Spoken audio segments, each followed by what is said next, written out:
Welcome to the Khatam al-Quran Majlis of MS Voice. أعوذ بالله من الشيطان الرجيم. بسم الله الرحمن الرحيم. الحمد لله رب العالمين. الرحمن الرحيم. مالك يوم الدين. إياك نعبد وإياك نستعين. اهدنا الصراط المستقيم. صراط الذين أنعمت عليهم غير المغضوب عليهم ولا الضالين.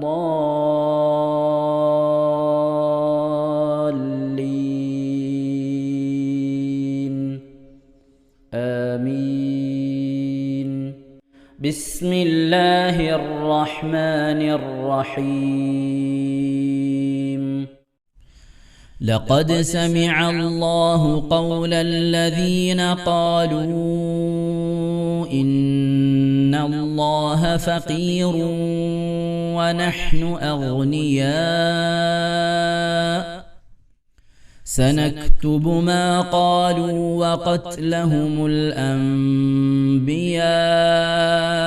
بغير حق ونقول ذوقوا عذاب الحريق ذلك بما قدمت أيديكم وأن الله ليس بظلام للعبيد.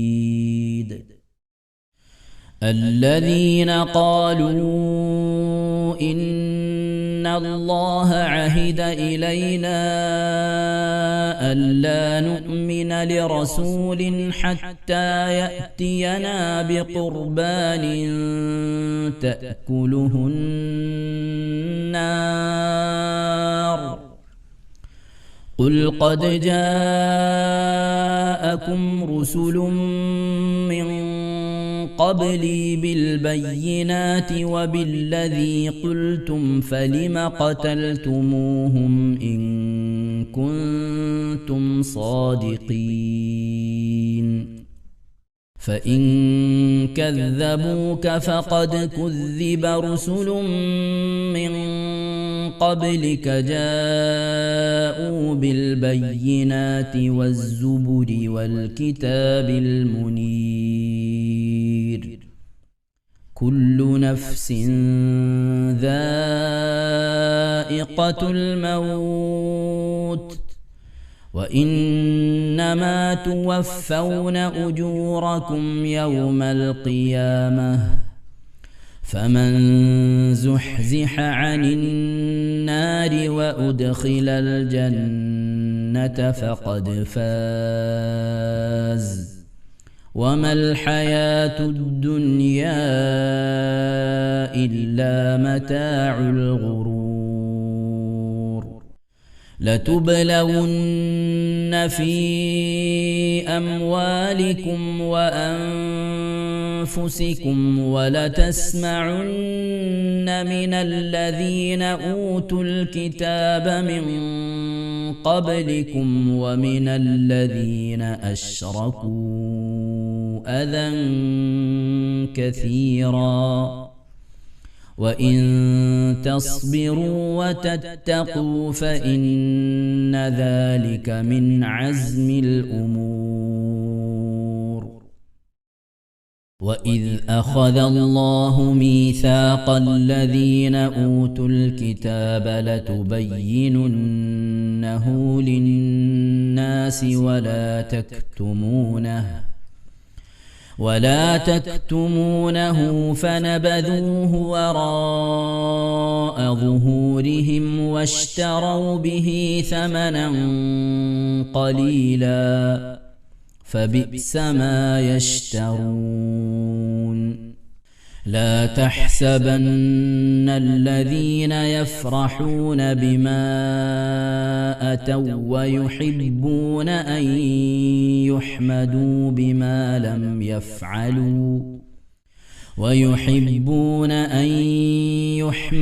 بما لم يفعلوا فلا تحسبنهم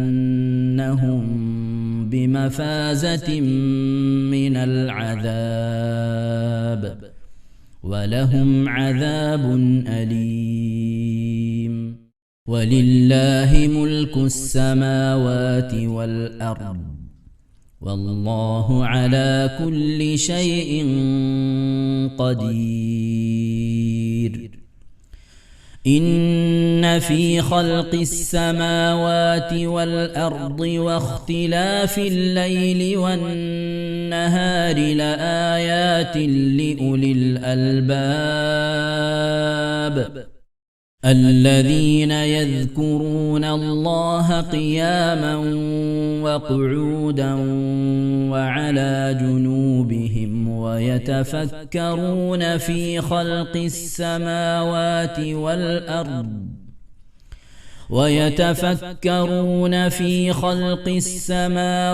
والأرض ربنا ما خلقت هذا باطلا سبحانك فقنا عذاب النار. ربنا إنك من تدخل النار فقد أخزيته وما للظالمين من أنصار. ربنا إننا سمعنا مناديا ينادي للإيمان أن آمنوا بربكم فآمنا. ربنا فاغفر لنا ذنوبنا وكفر عنا سيئاتنا وتوفنا مع الأبرار. ربنا وآتنا ما وعدتنا على رسلك ولا تخزنا يوم القيامة إنك لا تخلف الميعاد. فاستجاب لهم ربهم أني لا أضيع عمل عامل منكم من ذكر أو أنثى بعضكم من بعض. فالذين هاجروا وأخرجوا من ديارهم وأوذوا في سبيلي وقاتلوا وقتلوا لأكفرن عنهم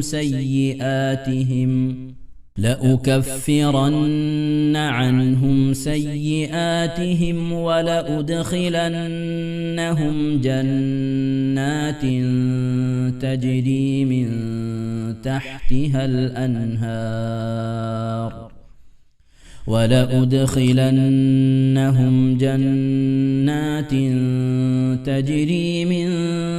تحتها الأنهار ثوابا من عند الله والله عنده حسن الثواب. لا يغرنك تقلب الذين كفروا في البلاد متاع قليل ثم مأواهم جهنم وبئس المهاد. لكن الذين اتقوا ربهم لهم جنات تجري من تحتها الأنهار خالدين فيها نزلا من عند الله وما عند الله خير للأبرار. وإن من أهل الكتاب لمن يؤمن بالله وما أنزل إليكم وما أنزل إليهم خاشعين لله لا يشترون بآيات الله ثمنا قليلا أولئك لهم أجرهم عند ربهم إن الله سريع الحساب يا أيها الذين آمنوا اصبروا وصابروا ورابطوا واتقوا الله لعلكم تفلحون بسم الله الرحمن الرحيم يا أيها الناس اتقوا ربكم الذي خلقكم من نفس واحدة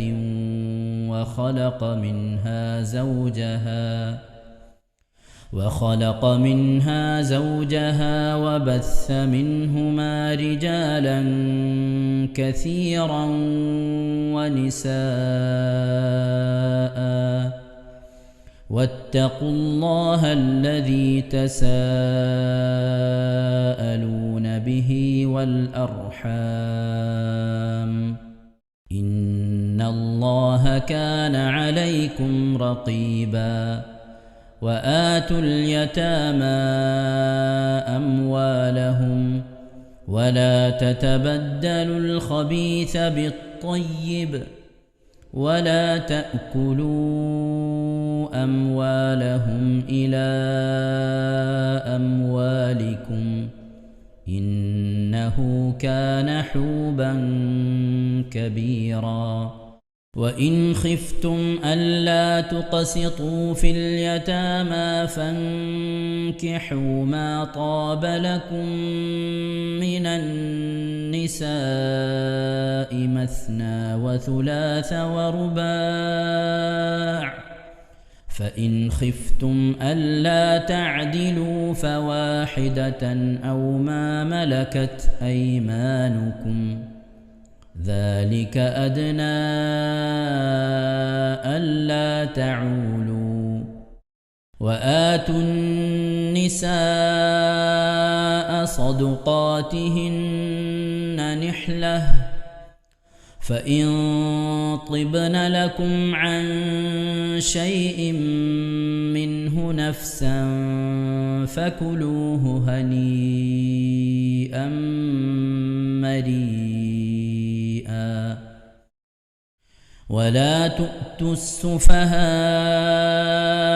أموالكم التي جعل الله لكم قياما وارزقوهم فيها واكسوهم وقولوا لهم قولا معروفا وابتلوا اليتامى حتى إذا بلغوا النكاح فإن آنستم منهم رشدا فادفعوا إليهم أموالهم ولا تأكلوها إسرافا وبدارا أن يكبروا ومن كان غنيا فليستعفف ومن كان فقيرا فليأكل بالمعروف فإذا دفعتم إليهم أموالهم فأشهدوا عليهم وكفى بالله حسيبا صدق الله العظيم. അള്ളാഹു സുബ്ഹാനഹു തആല നാം ഓതിയ പരിശുദ്ധമായ ഖുർആൻ ഷരീഫിനെ നമ്മിൽ നിന്ന് സ്വീകരിക്കട്ടെ. എന്തെങ്കിലും പാകപ്പിഴകളൊക്കെ വന്നു പിന്നെ അള്ളാഹു വിട്ടുപുറത്ത് മാപ്പാക്കി നൽകി അനുഗ്രഹിക്കട്ടെ. ഇതൊക്കെ നാളെ നമ്മുടെ ഖബറിലേക്ക് ഉപകരിക്കുന്ന സൽക്കർമ്മമായി അള്ളാഹു കബൂൽ ചെയ്യട്ടെ. പരിശുദ്ധ ഖുർആൻ്റെ അഹ്ലുകാരെ അള്ളാഹു നമ്മെ അവരെ ഉൾപ്പെടുത്തി അനുഗ്രഹിക്കട്ടെ. ഖുർആനുമായി കൂടുതൽ ബന്ധപ്പെടുവാനും ധാരാളം മഹത്വങ്ങളൊക്കെ തീർക്കാനും അള്ളാഹു നമുക്ക് തൗഫീഖ് നൽകട്ടെ. പരിശുദ്ധ ഖുർആൻ കൊണ്ട് ദുനിയാവിലും ആഖിറത്തിലും നാളെ ഖബറിലും മഹ്ശറിലുമൊക്കെ വിജയിക്കുന്നവരുടെ കൂട്ടത്തിൽ അള്ളാഹു നമ്മെയും ഉൾപ്പെടുത്തി അനുഗ്രഹിക്കട്ടെ. ആമീൻ യാ റബ്ബൽ ആലമീൻ. പ്രിയമുള്ള മോമിനീങ്ങൾ, എന്തൊക്കെയാണ് വിശേഷങ്ങൾ? എല്ലാവർക്കും സുഖം തന്നെയല്ലേ? അള്ളാഹു സുബ്ഹാനഹു വ തആല ഇഹത്തിലും പരത്തിലുമൊക്കെ നമുക്ക് സുഖവും സന്തോഷമൊക്കെ നൽകി അനുഗ്രഹിക്കട്ടെ. ആമീൻ യാ റബ്ബൽ ആലമീൻ. അൽഹംദുലില്ലാ, ഞാൻ വീണ്ടും ഒരു വല്ലിപ്പയായിരിക്കുകയാണ്. 2 കുട്ടികളുടെ വല്ലിപ്പ. അള്ളാഹു സുബ്ഹാനഹു വ തആല നമുക്കും നമ്മുടെ ഭാര്യമാരുടെ സന്താനങ്ങൾക്കും നമ്മുടെ പേരക്കുട്ടികൾക്കും വല്ലിപ്പാർക്കും വല്യമാർക്കും ഒക്കെ അള്ളാഹു റബ്ബിൻ്റെ പൊരുത്തത്തിലുള്ള ആഫിയത്തുള്ള ദീർഘായുസ്സൊക്കെ നൽകി അനുഗ്രഹിക്കട്ടെ. ആമീൻ യാ റബ്ബൽ ആലമീൻ. അൽഹംദുലില്ലാ, ഇത്തിരി പ്രയാസങ്ങളും വിഷമങ്ങളൊക്കെ ഉണ്ടായെങ്കിൽ പോലും മകളുടെ പ്രസവം നോർമലായിരുന്നു. ഇന്നലെ 4/29 പ്രസവം നടന്നത്. അൽഹംദുലില്ലാ, 3,240 കിലോഗ്രാം കുട്ടി തൂക്കമുണ്ടായിരുന്നു. അള്ളാഹു സുബ്ഹാനഹു വ തആല ഒരുപാട് ആളുകൾ ദുആ ചെയ്തവരുണ്ടൊക്കെ അർഹമായ പ്രതിഫലം നൽകി അനുഗ്രഹിക്കട്ടെ. ദുആ ചെയ്തത് അത്ര കണ്ട് അവരുടെ പാപമോചനത്തിനും അവർക്കുള്ള ദിക്റും ഇസ്തിഗ്ഫാറുമൊക്കെയായി അള്ളാഹു അവരുടെ പ്രാർത്ഥനകൾ അള്ളാഹു കബൂൽ ചെയ്യട്ടെ. ആമീൻ യാ റബ്ബൽ ആലമീൻ. അള്ളാഹു നമ്മെയും നമ്മുടെ മക്കളെയും അള്ളാഹു അവൻ്റെ ഇഷ്ടദാസന്മാരിലൊക്കെ അള്ളാഹു ഉൾപ്പെടുത്തി അനുഗ്രഹിക്കട്ടെ. പ്രത്യേകിച്ച് മകള്, പേരക്കുട്ടി പ്രസവ സംബന്ധമായ പ്രയാസങ്ങളും വിഷമങ്ങളിൽ നിന്നും, നവജാത ശിശുവിനുണ്ടാകുന്ന പ്രയാസങ്ങളും വിഷമങ്ങളിൽ നിന്നും, പ്രത്യേകിച്ച് മഴയുടെയും പനിയുടെയും പകർച്ചവ്യാധിയുടെയും കാലഘട്ടമായ ഈ സമയത്ത് പ്രയാസങ്ങൾ പ്രതിസന്ധികളിൽ നിന്നൊക്കെ അള്ളാഹു സലാമത്തും കാവലൊക്കെ നൽകി അനുഗ്രഹിക്കട്ടെ. ആമീൻ യാ റബ്ബൽ ആലമീൻ. ഇൻഷാ അള്ളാഹ് നിങ്ങളുടെയൊക്കെ ദുആയിലുണ്ടാകണമെന്ന് ഓർമ്മപ്പെടുത്തുകയാണ്.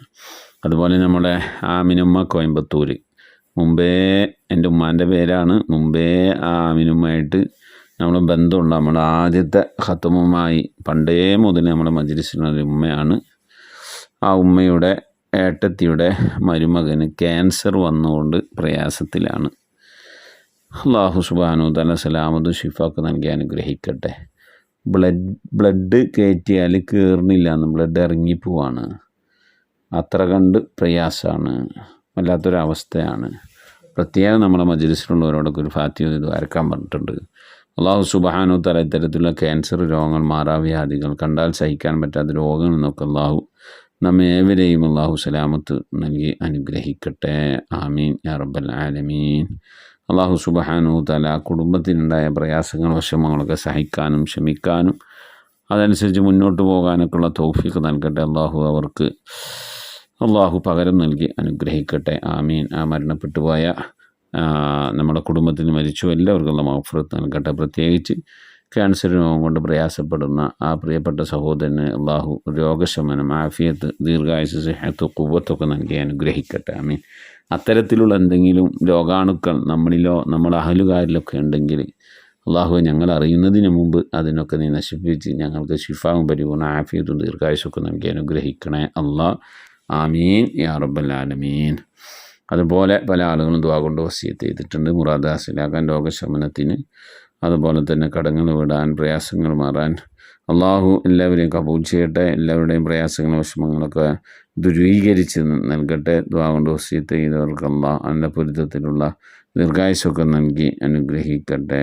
ആമീൻ യാ റബ്ബൽ ആലമീൻ. പ്രിയമുള്ള മുഅ്മിനീങ്ങളെ, നമ്മിൽ നിന്ന് മരണപ്പെട്ടു പോയവരുടെ പേരിൽ ഫാത്തിഹ, ഖിലാസ്, മുവദ്ദത്തൈൻ ഓതി ഇൻഷാ അല്ലാഹ് നമുക്ക് ദുആയിലേക്ക് പ്രവേശിക്കാം.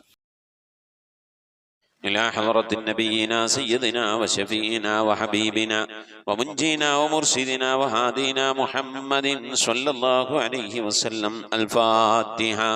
أعوذ بالله من الشيطان الرجيم. بسم الله الرحمن الرحيم. الحمد لله رب العالمين الرحمن الرحيم مالك يوم الدين. إياك نعبد وإياك نستعين. اهدنا الصراط المستقيم صراط الذين أنعمت عليهم غير المغضوب عليهم ولا الضالين. ربي اغفر لي آمين. بسم الله الرحمن الرحيم.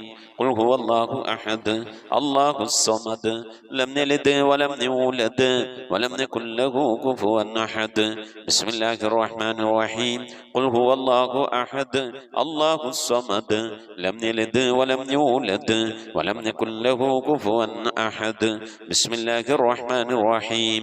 قل هو الله أحد الله الصمد لم يلد ولم يولد ولم يكن له كفوا أحد. بسم الله الرحمن الرحيم. قل أعوذ برب الفلق من شر ما خلق ومن شر غاسق إذا وقب ومن شر النفاثات في العقد ومن شر حاسد إذا حسد. بسم الله الرحمن الرحيم. قل أعوذ برب الناس ملك الناس إله الناس من شر الوسواس الخناس الذي يوسوس في صدور الناس من الجنة والناس. الحمد لله رب العالمين. اللهم صل على سيدنا محمد وعلى آل سيدنا محمد. اللهم صل صلاة كاملة وسلم سلاما تاما على سيدنا محمد الذي تنحل به اللقد وتنفرج به الكرب وتقضى به الحوائج وتنال به الرغائب وحسن الخواتم ويستسقى الغمام بوجهه الكريم وعلى آله وصحبه في كل لمحة ونفس بعدد كل معلوم لك. سبحان المبدئ سبحان الباقي سبحان المبين سبحان الذي الأعلى سبحانه وتعالى لا شريك له برحمتك يا അർഹമർ റഹീമീൻ. പടച്ചവനെ ലോകരക്ഷിതാവായ അർഹമർ റഹീമായ അല്ലാഹ്, ഞങ്ങൾ ഓതിയതായ പരിശുദ്ധമായ ഖുർആൻ ശരീഫിനെ സ്വീകരിക്കണേ അല്ലാ. എന്തെങ്കിലും പാകപ്പെടൽ വന്നു പോലെ വിട്ടുപുറത്തു മാപ്പാക്കണേ അല്ലാ. അല്ലാഹു ഇതിൻ്റെയൊക്കെ മിഥില സവാബിന് ഹബീബായ പ്രവാചകൻ സല്ലല്ലാഹു അലൈഹി വസല്ലമ തങ്ങളെ ഹദറത്തിലേക്ക് എത്തിക്കണേ അല്ലാ. അവിടുത്തെ ശഫാഅത്ത് ലഭിക്കുന്നവരുടെ കൂട്ടത്തിൽ ഈ പാപികളായ ഞങ്ങളെ നീ ഉൾപ്പെടുത്തണേ അല്ലാ. ഞങ്ങൾ അഹ്ലുകാരെ നീ ഉൾപ്പെടുത്തണേ അല്ലാ. എല്ലാ അമ്പിയാക്കളും മുർസലീങ്ങൾ സ്വാലിഹീങ്ങൾ സജ്ജനങ്ങൾ മശായിഖന്മാർ ഖൈറിൻ്റെ അഹ്ലുകാർ ശുഹദാക്കൾ സിദ്ദീഖീങ്ങളൊക്കെ ഹദ്റത്തിലേക്ക് എത്തിക്കണേ അല്ലാ. അസ്ഹാബുൽ ബദ്രീങ്ങൾ ഉഹദീങ്ങൾ എല്ലാ സ്വഹാബത്തെ കിറാമിന്റെ ഹദ്റത്തിലേക്കും എത്തിക്കണേ അല്ലാ. അല്ലാഹു ഉമ്മഹാത്തുൽ മുഅ്മിനീങ്ങൾ അഹ്ലു ബൈത്തിന്റെ ഒക്കെ ഹദ്റത്തിലേക്ക് എത്തിക്കണേ അല്ലാ. റഹ്മാനായ റബ്ബേ അല്ലാഹുവേ, എല്ലാ ഔലിയാക്കളുടെ ഹദ്റത്തിലേക്ക് ഞങ്ങൾ സിയാറത്ത് ചെയ്തിട്ടുള്ളതായ ഔലിയാക്കൾ, ഞങ്ങളെ ഫാത്തിഹ ഓതിയിട്ടുള്ളതായ ഔലിയാക്കൾ, ഞങ്ങളുടെ പരിസരത്ത് അന്ത്യവിശ്രമങ്ങളുള്ള മഹാന്മാരായ ഔലിയാക്കൾ എല്ലാവരുടെയും ഹദ്റത്തിലേക്ക് എത്തിക്കണേ അല്ലാ. ഔലിയാക്കൾ സ്വാലിഹീങ്ങൾ സജ്ജനങ്ങൾ മശായിഖന്മാർ ഖൈറിൻ്റെ അഹ്ലുകാർ ശുഹദാക്കൾ സിദ്ദീഖീങ്ങളൊക്കെ ഹദ്റത്തിലേക്ക് എത്തിക്കണേ അല്ലാ. റബ്ബേ, അവർക്കൊക്കെ നിന്റെ അടുക്കലുള്ള പദവികളെ ദറജകളെ സ്ഥാനങ്ങൾ ഉയർത്തി കൊടുക്കണേ അല്ലാ. അവരുടെയൊക്കെ ഹക്ക് ജാഹ് ബർക്കത്ത് കൊണ്ട് ഞങ്ങളൊക്കെ ആക്കിബത്ത് നന്നാക്കി തരണേ അല്ലാ. ഈമാൻ സലാമത്തിലാക്കി തരണേ അല്ലാ. ഇരുലോക വിജയങ്ങൾ ഉൾപ്പെടുത്തി അനുഗ്രഹിക്കണേ അല്ലാ. റഹ്മാനായ റബ്ബേ, ഞങ്ങളെ ദോഷങ്ങളൊക്കെ വിട്ടുപുറത്ത് മാപ്പാക്കണേ അല്ലാ. ദുആ കൊണ്ട് വസിയത്ത് ചെയ്തിട്ടുള്ള പ്രിയപ്പെട്ട ഉപ്പമാർ ഉമ്മമാർ സഹോദരി സഹോദരന്മാർ എല്ലാവരുടെയും മുറാദുകൾ ഹാസിലാക്കി നൽകണേ അല്ലാ. രോഗങ്ങൾക്ക് ശിഫ നൽകണേ അല്ലാ. മനസ്സിലെ സങ്കടങ്ങൾ പ്രയാസങ്ങൾ വിഷമങ്ങൾ ബുദ്ധിമുട്ടുകൾ മശക്കത്തുകളൊക്കെ നീക്കി നീ ഖൈറിലാക്കണേ അല്ലാ. ആഫത്ത് മുസീബത്തുകളിൽ നിന്ന് കാക്കണേ അല്ലാ. അപകടങ്ങളിൽ നിന്ന് പെട്ടെന്നുള്ള മരണങ്ങളിൽ നിന്ന് കാക്കണേ അല്ലാ. മാറാവ്യാധികളിൽ നിന്ന് ക്യാൻസർ ട്യൂമർ പോലത്തെ രോഗങ്ങളിൽ നിന്ന് പകർച്ചാവ്യാധികളിൽ നിന്നൊക്കെ കാക്കണേ അല്ലാ. റഹ്മാനായ റബ്ബേ, പല രീതിയിലുള്ള അസുഖം കൊണ്ട് പ്രയാസപ്പെടുന്നവരുണ്ട് അല്ലാ. ഞങ്ങളുടെ രോഗങ്ങൾ എന്താണെങ്കിലും അല്ലാഹു അതിനൊക്കെ ശിഫ കൽപ്പിക്കാൻ നിന്റെ അടുക്കൽ വളരെ നിസ്സാരമായ ഒരു സമയത്തിന്റെ ആവശ്യം പോലും വേണ്ടല്ല അല്ലാ. ഞങ്ങളുടെ രോഗങ്ങൾക്കൊക്കെ നീ ശിഫ നൽകണേ അല്ലാ. ഞങ്ങൾക്ക് നീ ആഫിയത്തുള്ള ദീർഘായുസ്സ് നൽകണേ അല്ലാ. റഹ്മാനായ റബ്ബേ, ഞങ്ങളുടെ മഈശത്തിന്റെ മേഖലയിലൊക്കെ ബർക്കത്ത് നൽകണേ അല്ലാ. ഞങ്ങളുടെ ജോലികളിൽ, ഞങ്ങളുടെ ബിസിനസ്സുകൾ, ഞങ്ങളുടെ കച്ചവടങ്ങൾ, ജീവിതത്തിന്റെ രണ്ട് അറ്റം മുട്ടിക്കാൻ വേണ്ടി ഞങ്ങൾ പെടുന്ന കഷ്ടപ്പാടുകളിൽ നീ ബർക്കത്ത് നൽകണേ അല്ലാ. ബർക്കത്തുള്ള സമ്പത്ത് നൽകണേ അല്ലാ. ധാരാളം സക്കാത്തും സദഖയും ഒക്കെ കൊടുക്കാൻ കഴിയുന്ന രീതിയിലുള്ള സാമ്പത്തിക അഭിവൃദ്ധി നൽകി അനുഗ്രഹിക്കണേ അല്ലാ. അബ്ബേ, വിദേശത്തും സ്വദേശത്തൊക്കെ ജോലി ചെയ്യുന്നവരുടെ ജോലികളിൽ ബർക്കത്ത് നൽകണേ അല്ലാ. ജോലിയില്ലാതെ പ്രയാസപ്പെടുന്നവർക്ക് അല്ലാഹു ഖൈറിന്റെ കവാടങ്ങൾ തുറന്നു നൽകണേ അല്ലാ. റാഹത്തുള്ള ജോലി നൽകി അനുഗ്രഹിക്കണേ അല്ലാ. റഹ്മാനായ റബ്ബേ, കടം കൊണ്ട് പ്രയാസപ്പെടുന്നവരുണ്ട്, കടങ്ങളൊക്കെ വീട്ടാനുള്ള തൗഫീഖ് നൽകണേ അല്ലാ. കടക്കാരായിക്കൊണ്ട് ഞങ്ങൾ ആരെയും നീ മരിപ്പിക്കല്ല റഹ്മാനെ. മക്കളില്ലാത്തവരുണ്ട്, സ്വാലിഹീങ്ങളായ മക്കളെ നൽകണേ അല്ലാ. വിവാഹം നടക്കാതെ വിഷമിക്കുന്നവരുണ്ട്, ഖൈറായ ഇണകളെ നൽകി അനുഗ്രഹിക്കണേ അല്ലാ.